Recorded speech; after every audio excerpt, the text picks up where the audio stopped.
everyone, welcome to Grounded in the Garden with me, Rose. I'm taking you on a journey of your gardening activities throughout the year, so this is a great time to get out and prune evergreens. Before we start, I'd like you to know that there are three types of evergreens: scaled, needled, and broadleaf. Some examples of scaled evergreens would be junipers, false cypress, cedar, arborvitaes, and leyland cypress. And then the needled evergreens that you might see in our area are the pines, firs, spruces, yews, and hemlocks. There are others, but these are the ones you generally find in Pennsylvania. Okay, the first two I mentioned, the scaled and the needled, don't really require much attention. Look at this big, beautiful green giant arborvitae. It grows perfectly fine on its own. I don't see any problems with it. I'm giving it a general health check right now, checking for those 4 Ds. Remember, dead, damaged, diseased, and derelict. Don't see any of that. I don't even see any browning on the scales or inside here. But if I did, something you might also see in pine trees, if you see brownness on the needles, you can just give the whole tree a tap, or you could do a gentle rake if you have a plastic rake, or you could even put your hand in there and shake and scrape things down. Mother Nature usually takes care of those things, but sometimes you can help it along its way. The browning of the needles or the tips might just be a reaction to the winter weather. You know, the ice, the freezing temperatures that fluctuate, and the water uptake throughout the season might be affected as well. If you do see any problems that look more serious, if you see any insect damage or big brown areas or dead areas, you can always do a little research yourself. By the way, if you do research anything, in your search engine, add .edu in there, and that will get you to more direct information and cut out a lot of the ads. So you can look online, you can refer to books, you can ask a gardener friend who might have some experience, or if the problem looks really bad, please contact your local county extension. I'm giving you the address for mine at my local Penn State extension, but you can look up your own. Okay, usually you find these at agricultural colleges. So the scaled and the needled evergreens really don't need much attention, but I'm going to show you a few that might need a little TLC. And I'll come back to the broadleaf evergreens a little later in the video. I would just like to point out a few scaled or needled evergreens. So this is the Hinoki cypress, a false cypress. Has beautiful, graceful branches with green scales. This really doesn't need much, but if I wanted to, I could open it up a little bit, give it some air. So I could go in here, take out a branch. I cut that way back to the trunk. I see this little stem pointing out in this direction. I'll just snip that off. It's mainly for cosmetic reasons. We're doing a little pruning here. Now the insides of these do tend to get brown, so I can take my hand and just shake it off in there, shake the whole plant, and try to remove some of that. Take a look back, see where it might need a little attention.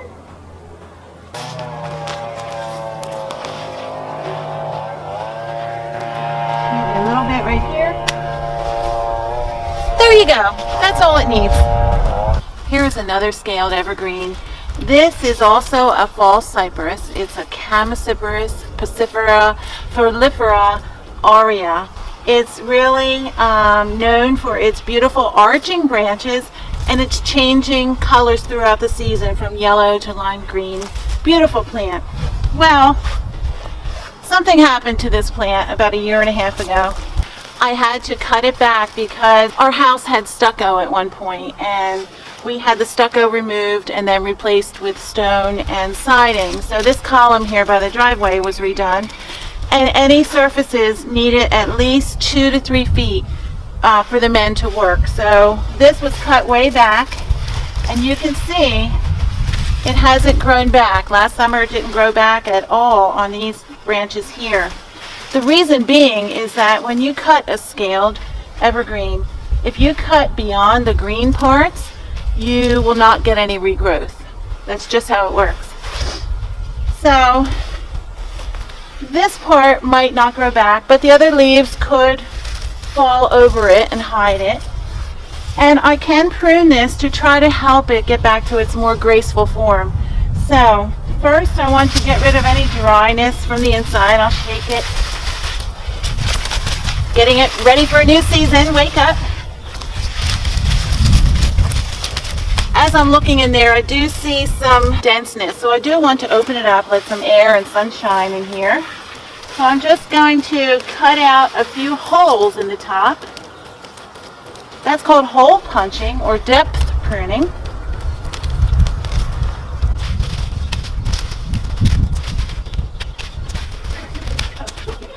Okay, that's good. Now I just want to cut back a few of these branches. In a way, I'm creating new layers. So I'm just going around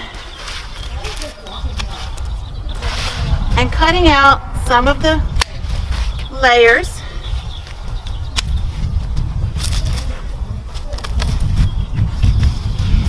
Kind of simulating the way it should be. And then down here again, create another layer. We're not taking out too much, and when I do cut, I'm not cutting down into a main branch. This will have a better chance of looking the way it should look, more graceful and arching. I'll do the same thing with the one across the driveway. If you have any dwarf or topiary or bonsai or pom-pom shrubs in your yards, such as this scaled false cypress here. This is a baby blue false cypress, and I bought it this way. I like the poodle look for this spot. Actually, I had a magnolia here years ago and it developed scale. And then I tried something else in this spot. It didn't make it. It's a funny spot. It needs, it doesn't get sun until the afternoon. It's western exposure here. So this plant seems to survive here. So I want to take good care of it. First thing we want to do is cut any growth from the bottom. You don't want to have plants sitting on the ground. So I'm just going around cutting back. Not real carefully.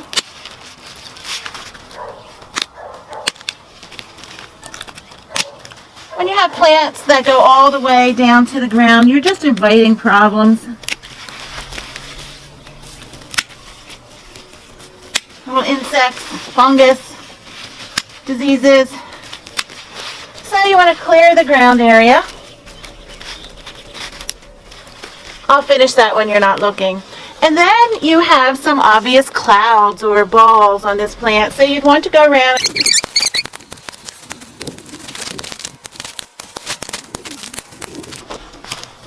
That blanket's getting in the way.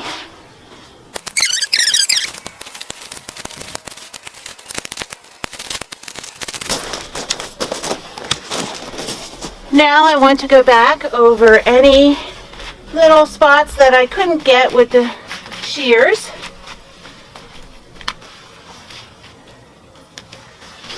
If I notice a ball is too big or too heavy or dense, I can go inside and just clip out a little bit. Let some air in there. Now sometimes you'll see little tiny stems coming out from a main leader. If you don't want any growth to come from them, cut them way back and they won't grow anymore. If you notice, there are no little stems coming from this main trunk. That just shows you that if you plan on cutting back to a main trunk, make sure you mean it, because there's no coming back from that. So in this case, we want to cut back to the trunk. There might be cases where you don't want to, like on those false cypresses by my driveway. The points where they were cut back to the trunk won't grow back again, so we'll just have to work around that.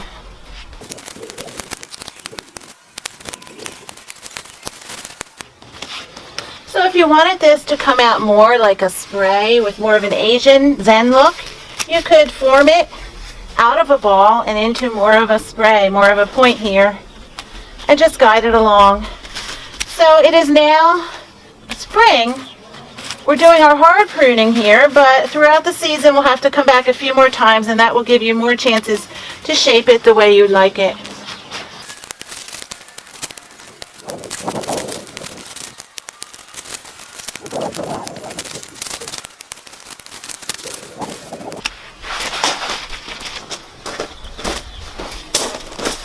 So there you go. How's that look?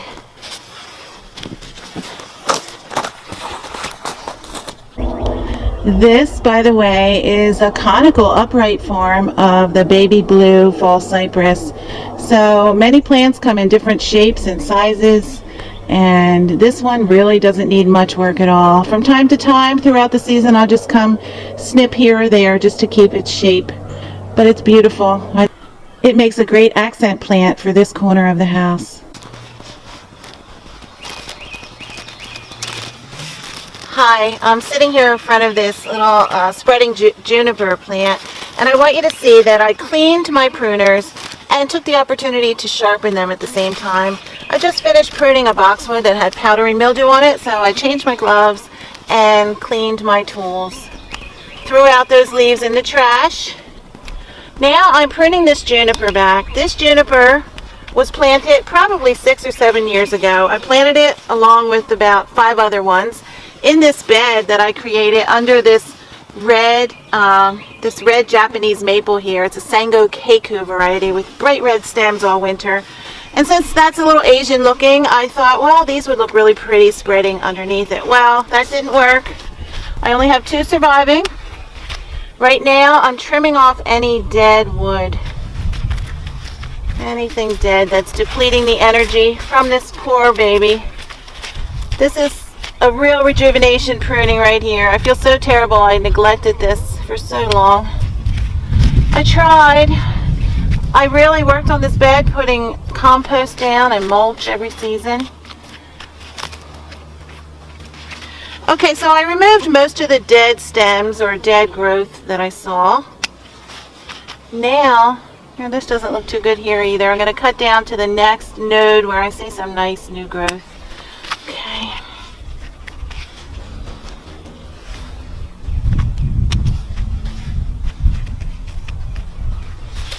Now with most plants, I will tell you, keep them away from the ground. And that is true for this juniper or any spreading plant.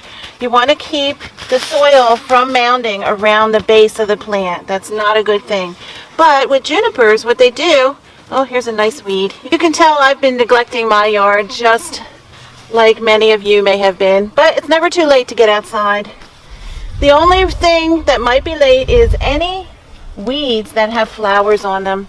I don't put these in my compost pile because they create seeds that could stay in that soil, and then when I put that soil in other places, I'll get more of these weeds. Now there is a process of cooking your compost pile, but I'm never totally sure if mine is cooked. You should take the temperature and everything, but I just avoid that problem by keeping the weedy, seedy weeds out of it. Okay, back to my juniper. I know I talk a lot. Okay, you do want to allow the stems to lay on the ground because they will create new roots that will go into the ground and keep the plant spreading. The same thing that ivy does and forsythia. Many plants do that. So if you want them to grow, let them be at the ends there. All right, now, see a lot of bareness here. Even though it's bare, I am going to cut back the top. I'm going to cut the good growth down a little bit. If you can find a node, cut down to that. That will stimulate new growth to come out. So if I cut one stem above 2 new little stems, those 2 little stems will grow outward and create more greenness on top of this whole plant. Oh, here's a dead stem all the way down. Okay, another. All right. So I'm just going to keep cutting. Let me take these gloves off. Keep cutting. Down. Cut down. Cut down. You want the growth to come up. It might take about a year to see that center fill in, but it should happen. Now, I didn't know this, so I did research it myself. I don't know everything, but I do know how to learn.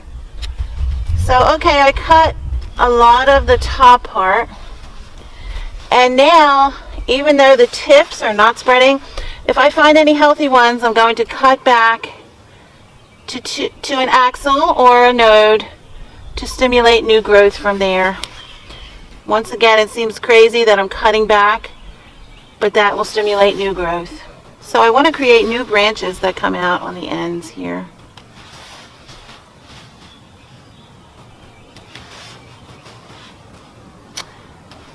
Alright, that looks good. I will add a little more compost and just give it a kiss for good luck, and we'll come back to it later in the year and see how it's doing.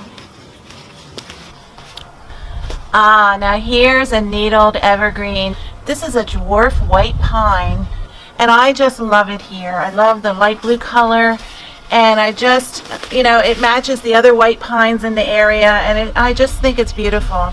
It does require some attention though.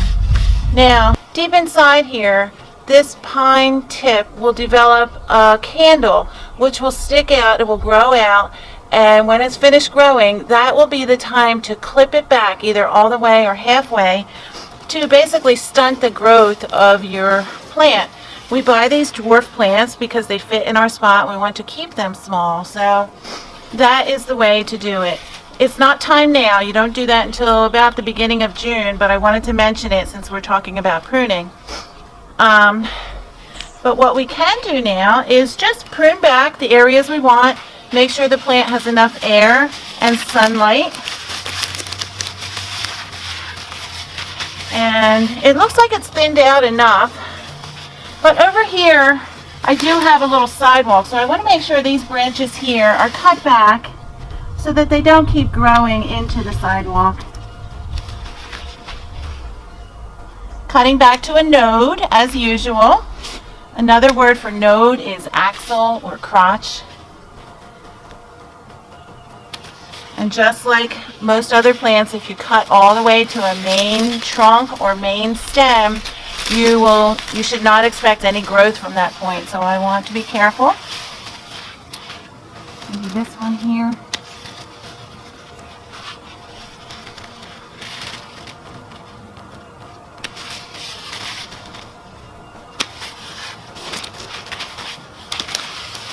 Now, one thing you could do if your little pine tree was too thick and dense, you could pull out some needles.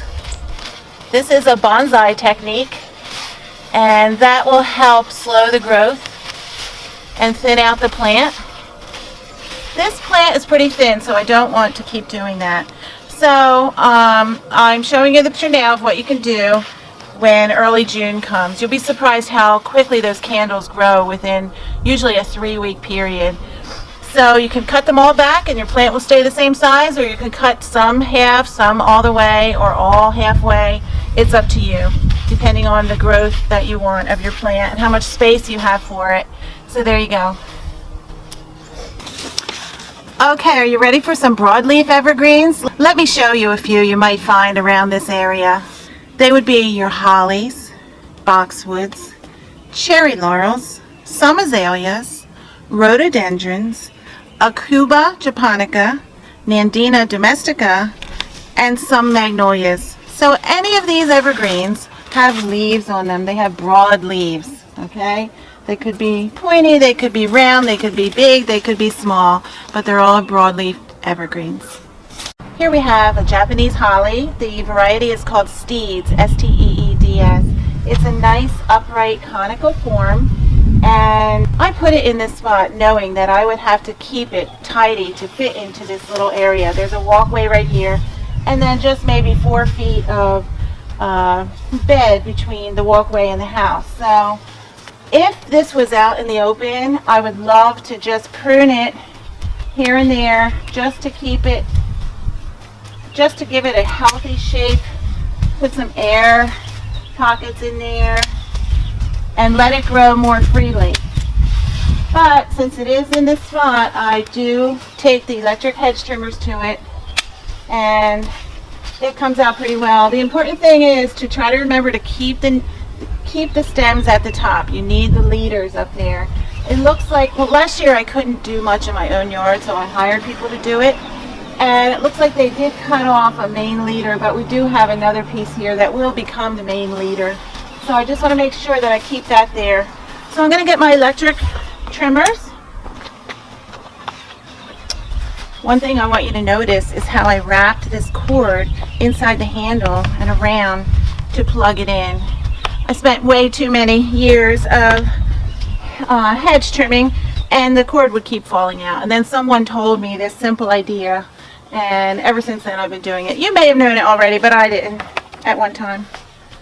Okay, I'm going to start at the bottom and work my way up.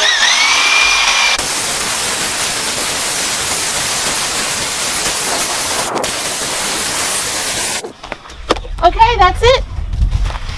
Still a beautiful tree. These Japanese hollies in any form can take some really hard prunings and always perform well and grow back after that. By the way, all of these trimmings can go into the compost pile. As long as I don't see any disease or insect problems, I can put them right in the compost pile. I don't want any large branches that are too thick. They can go in another pile, but these can go right in with the kitchen scraps and the other grass clippings and things. Okay, right next to that Japanese holly, I have a boxwood. I believe it's a Korean boxwood. I've already poked out a hole in the middle. I did my in-depth pruning, but I'm noticing it's a little dense all around. So I'm just going to cut out here and there some little holes. I don't have to be that exact with where I'm cutting, if I'm cutting a node or not. I just want to cut inside a little bit. Give it some circulation.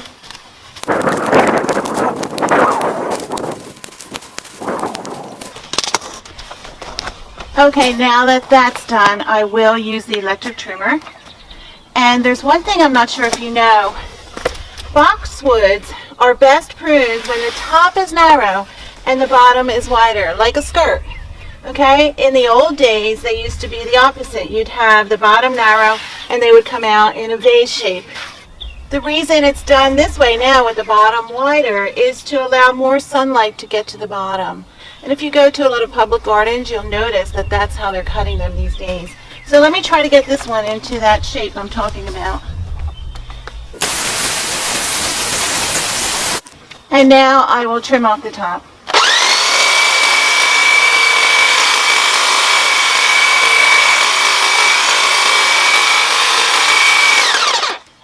Little bits that I missed, I can go back with the pruner and get them. So you get the idea. And as each year goes on, you can make the bottom a little wider. Can't do it all at once. By the way, all these plants along this front here had to be hacked back a year and a half ago, just like the other fall cypresses, and they've grown back so well. They put out all kinds of new growth, and the back of these looks almost like the front. Amazing.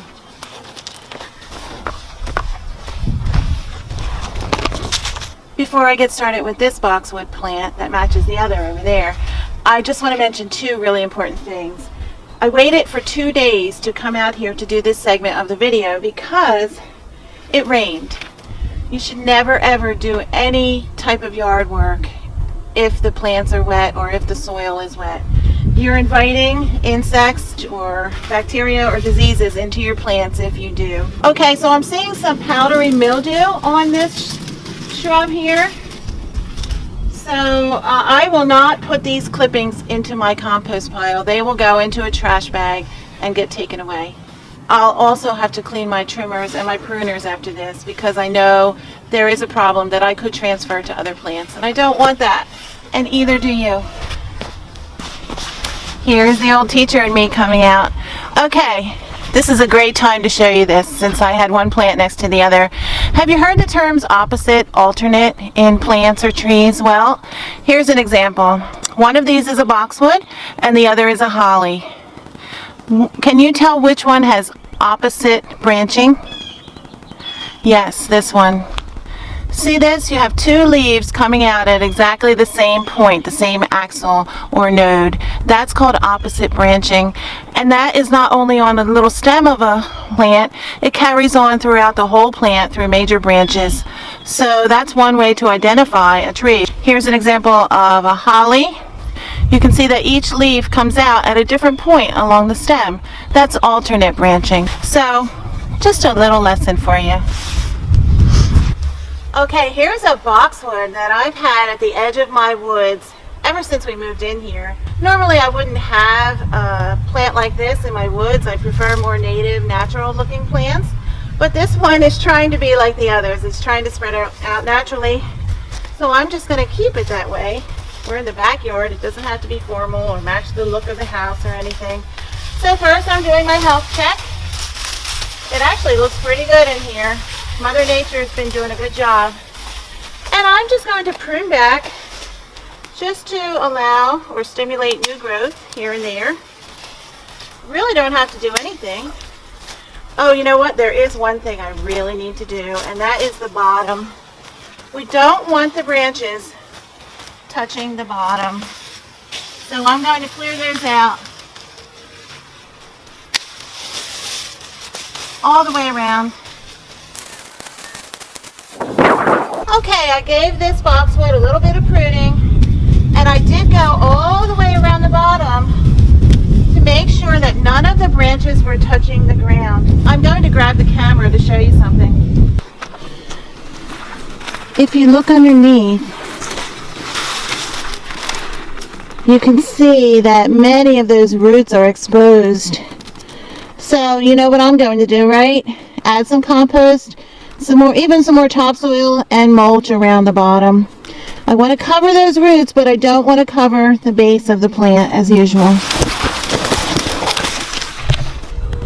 Now here's a beautiful native broadleaf evergreen plant here. This is the inkberry, or the Ilex glabra. There are a few varieties of Ilex glabra, but I chose this shamrock variety because it stays a little smaller, and I just love it. Now the only thing with these plants is they can become a little leggy at the bottom, so they make a nice background, although I like it here because you can see the little stone wall behind it. So let me take a close look. As you can see, these don't need much pruning. They're fairly young, but if I wanted to prune them right now, I wouldn't. So let me show you why. As small as they may be, there are some flower buds at the tips here. So even if I wanted to right now, I would stop myself because, you know why, right? Because of pollinators. I want the pollinators to have a chance to come get some nectar and to spread their pollen around the yard. So I would hold off on these for now. It's a decision each of us has to make as we go about our gardening, keeping our environment in mind. Nandina domestica, in other words, heavenly bamboo. This is the firepower variety. It stays pretty small, and it does not get those beautiful berries that you see on some of the other Nandinas, the ones that grow larger especially. What I'm going to do is take a look at it. I just still can't believe this is an evergreen. It has beautiful colors that last all winter long, and they change colors all through every season. I just love it.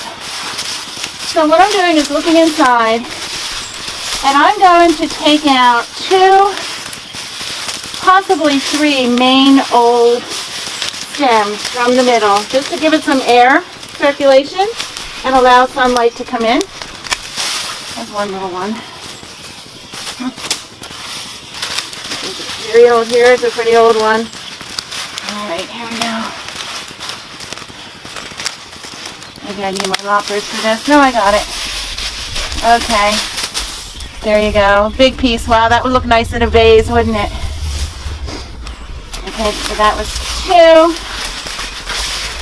2. You know what? I think that's enough, since I see that in years past I had deer eating this plant. So I see some twigs here that look kind of dead. Okay, now I'm going to take some off the top.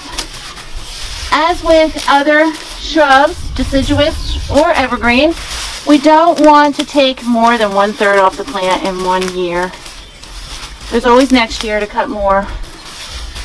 But this is the basic process you use every year for this plant. Middle, and then top, and then a little bit from the sides.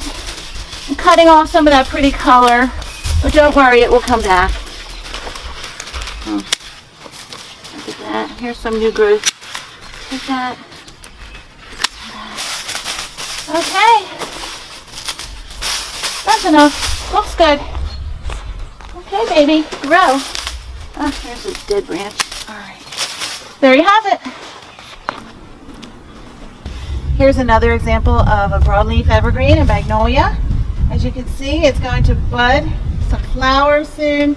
So I will wait to prune this back if necessary at all, which is what you should do with your broadleaf evergreens that have not flowered yet. Just let them be, and after they flower and fade, you can decide if you want to prune them or not. Not every plant needs pruning every time. Use your discretion, have fun, and I hope you learned a few things today. Get outside, enjoy yourself. You can even bring the kids out, make some fun games out of it. And I wish you all love and good health throughout this pandemic.